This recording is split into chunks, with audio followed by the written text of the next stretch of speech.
Hello and welcome to Moviefone.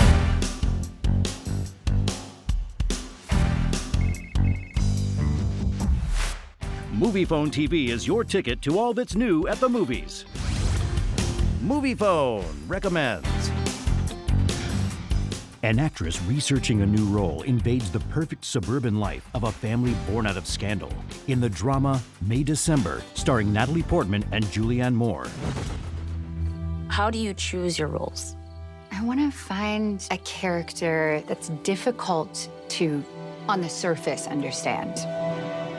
Were they born or were they made? Look, this script really made an impression on me immediately. And this from a writer I'd never heard of before, who I knew was an emerging writer, had such a confident sense of how to navigate very, very tricky and disquieting content. I had dreamed of working with Todd. I've admired his films for so long, and particularly his collaborations with Julie. I mean, Safe is one of the all-time greatest movies for me and all-time greatest performances. I had sent him a few things over the years that he wasn't interested in doing. And so when I got this, I was like, let me try again. And this was just the lucky one. I was really like blown away when it did. And he actually slipped me the script. He was like, heads up. There's this thing that Natalie Portman just sent me and I want to see if you, and I was like, oh my God, this is amazing. When they sent me the script, I thought, here is a woman with a lot more to her than I remember from the tabloids. What would make a 36-year-old woman have an affair with a 7th grader?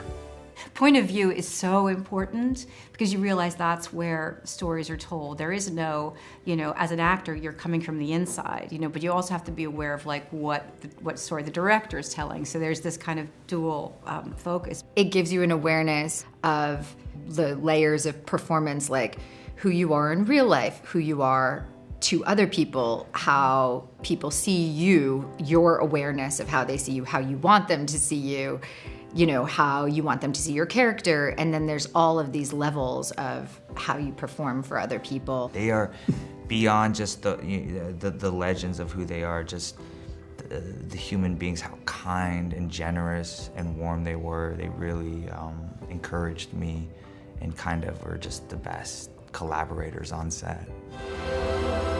Why would you want to play someone who you think is a bad person? It's the moral gray areas that are interesting. She's getting on my last nerve. She's just everywhere I look. Well, pairing her with Natalie was such an amazing thrill. The very promise of putting these two women at such peak times of their relative careers. And the two characters have a dynamic and disturbing and power-wielding interplay. I think that he gives you so much shape when you're working. There's so much construction around everything. You always know what the context is. He tells the story with the way that he shoots you, with the way you're framed, and with all of his references, and how he casts around you. I mean, he does a lot of the work for you. And in this case, I think we were both really, really excited to tell this story about these very strong women. You're crazy.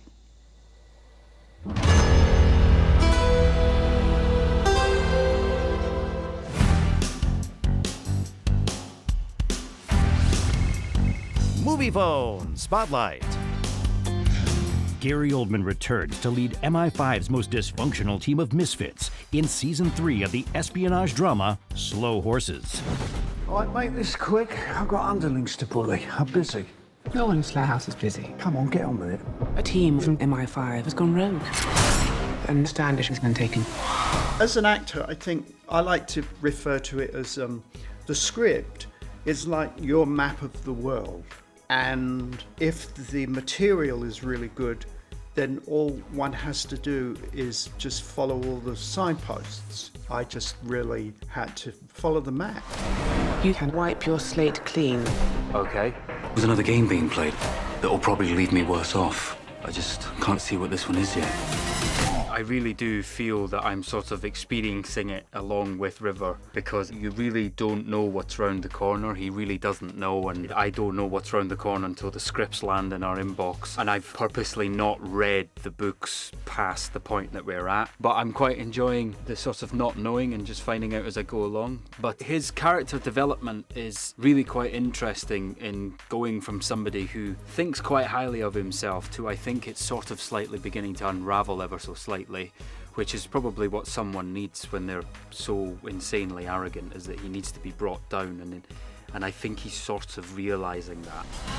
There are men outside with guns. Some backup might be handy. Well, I'm busy. Okay, thanks. I'm sure the situation will resolve itself. With the feature film, you've got an hour and a half, 2 hours to tell a story, and I think the thing I've always actually liked about long form is that you get to really focus on character, and we are on the journey with a particular character as it goes along and unfolds. I find it very satisfying and very liberating that we can work on a character and tell a story over. It's like a 6-hour movie. What would you have done? I'd have killed every one of them. If they threatened to kill you, on the other hand, I'd buy them a beer and the bullets. I know you get.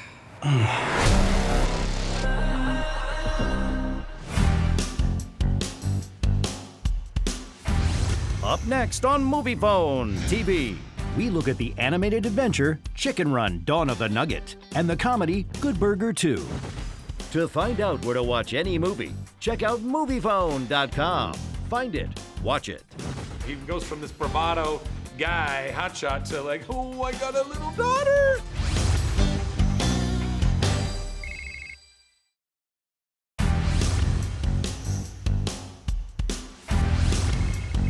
Moviefone Spotlight. A group of chickens bravely embark on a mission to save all of chickenkind as Zachary Levi lends his voice to the stop-motion animated sequel, Chicken Run: Dawn of the Nugget. Life doesn't get better than this. We've put the past behind us. We have Molly to think about now. What a bonny wee hen. I made her a bicycle. Oh, what a lovely thought. I loved the first Chicken Run. I saw it, I think, a few times in the theater. It was just delightful. It was so funny. So when I found out that they were making a second one and they wanted me to reprise this role of Rocky, I was like, sign me up, let's go. When do we start? Rocky's in a slightly different place now in the story, you know, like he's a bit more of a hapless kind of dad, a little bit more comical and a little less cool. And so Zachary brings that kind of warmth and humor to the role. He goes from this bravado guy, hotshot, to like, oh, I got a little daughter. And he's got all this vulnerability and sensitivity. She is a lot like you. See you later. Hmm? Mum, can we go over there? I thought I'll bring my voice and make sure it's authentic. Unless they're asking me to do another voice, which I keep waiting for somebody to do. You know, I mean, like, I could do it like English or something, or I could do it Irish. I could have done Rocky as an Irish Rocky, but now he's American, isn't he? But nobody gives me the chance. They just don't give me the chance. The truck's taking chickens to some kind of farm. Well, hey, that doesn't look so bad. Oh, that looks so bad. An animator can do about 4 seconds in a week in stop motion, and that's about the same for a CG animated movie. Like, you plan everything, you light these sets beautifully, you make all of your plan, and then the animator starts animating at the beginning and works their way through, one frame at a time, through the performance to the end of the shot.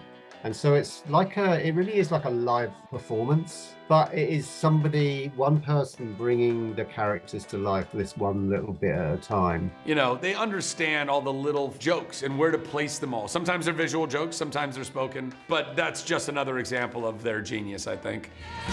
Are you sure you're ready for this? I was hatched ready, Dad.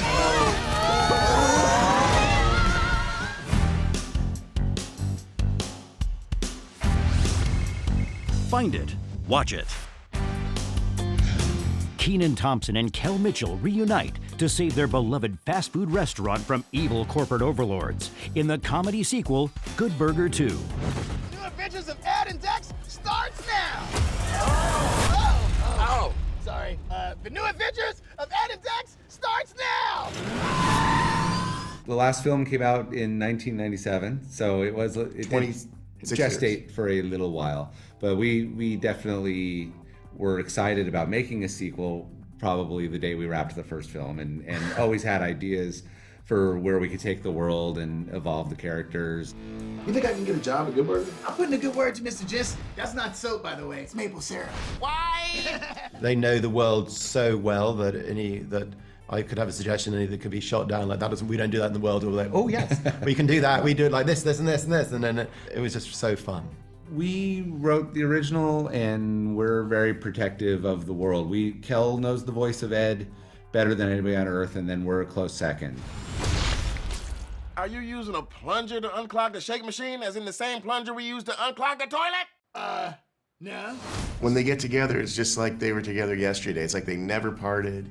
They have the same, they just kind of look at each other and know what they're gonna say and do, and they riff off of each other, and it's just great. Just like it was when we did Keenan and Kel, just like it was when they were in sketches together, and Good Burger 1. They're like brothers, and going back with them 30 years, it's like we're all family.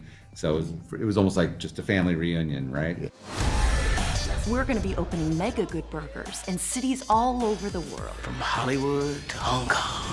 Hong Kong is not a city, it's the name of an ape. King Kong. The game with the paddles? Ping pong. The sound a doorbell makes. Ding dong! What? Some of the stuff that's changed over the last 25 years is really, I think, the technological advancements and how fast food restaurants are run, and everything's just ordering through apps and everything. It's like all these technological advances.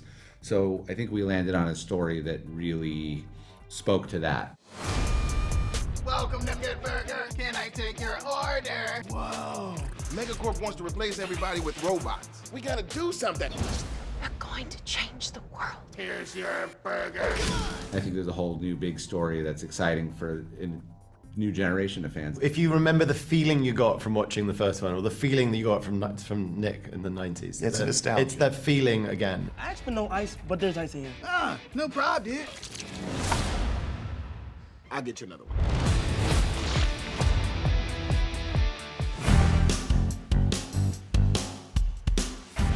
Coming up on Moviefone TV, we look at the biographical drama Archie and the crime thriller The Marsh King's Daughter. The answer's in the question. I wasn't playing Cary Grant. He was playing Cary Grant.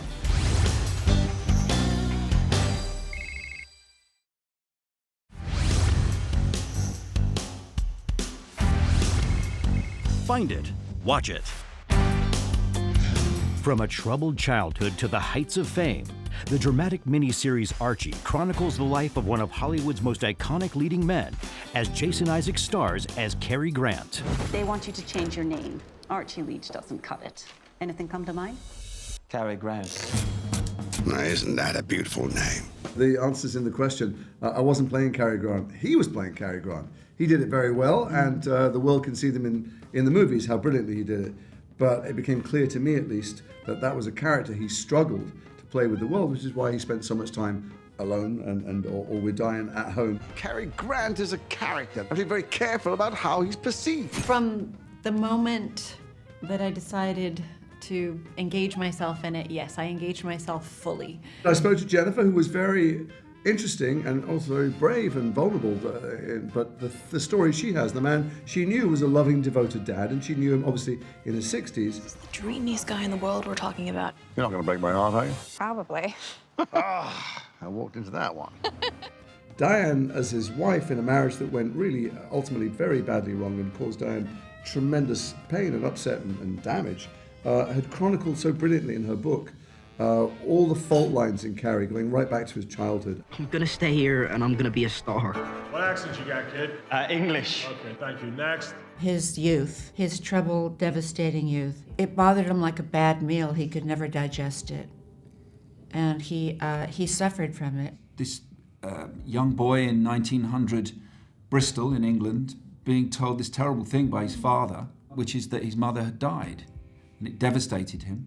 And as a teenage boy, he stayed in New York by himself, didn't know anyone, and decades later, became Cary Grant, the famous movie star. And at that point, he discovers that all along his mother had been alive.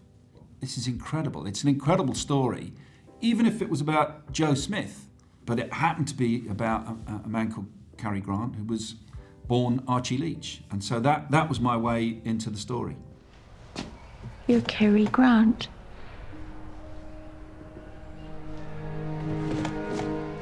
Not to you, Mum. Just Archie. He had to be comedic, and he had to be elegant, and he had to be charismatic and beautiful and deep.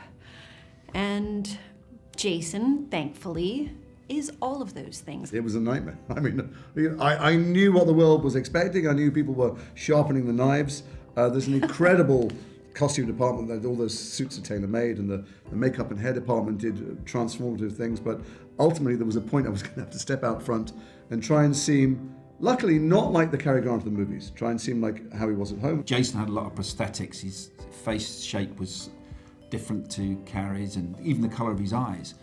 But then they didn't get trapped in an impersonation. Yeah. They brought complexity and depth to the roles, and they played the drama. They made them their own. Yeah. Anybody who ever cared about me could never do that to me. Shut up! Quite honestly, it's like the end of a chapter for me. It's like I can let go of it now. What a journey we've been on. Now, I know exactly who I am.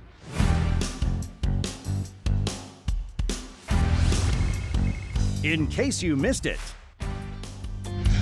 Daisy Ridley stars as a wife and mother forced to confront the dark secrets of her past in the crime thriller The Marsh King's Daughter from director Neil Berger. What you got here? It's habitat. Here's a habitat for? A baby deer. It sleeps over here beside the rocks to keep it safe from hunters. Smart deer. I was interested in doing a movie that was set in nature, where the wilderness and the natural world became like a real character in it, and to try to show that nature in a different way. And then thematically, can you change? Can you become the person that you should be? What your past, how that imprints you or molds you in a way, and can you free yourself? Elena Erickson?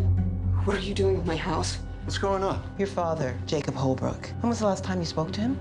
When I was 10 years old.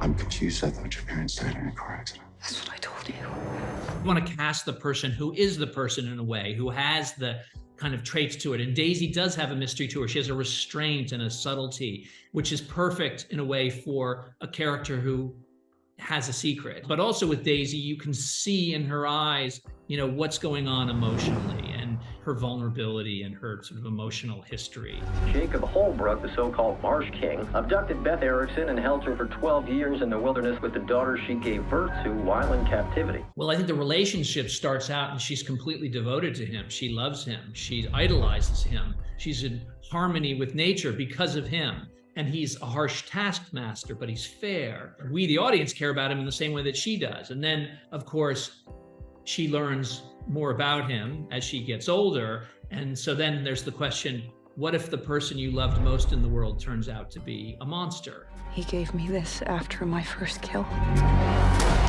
These were the only tears my father ever wanted to see. You'll always be my little shadow. Now I realized the person I believed in the most was really a monster. This means we're family. With a thriller, you're trying to put all the pieces in place so that sense of suspense and that energy and that intensity starts to build up. It starts with the script, and then you make it again with the movie, setting it all up. How we shoot it, is this close-up going to be more tense than something that's wider, or do we just stay back and that's weird in and of itself? And then in the editing, there's this other sort of pacing that gets, and then you take something out and you're like, oh, we don't need that actually. And putting the other scenes around it right together, that kind of creates a burst of energy that we weren't expecting. And so, it's a matter of just shaping it all to kind of create that effect. We can still all be a family.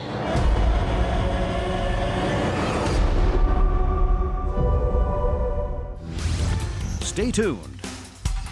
There's more coming up on Moviefone TV.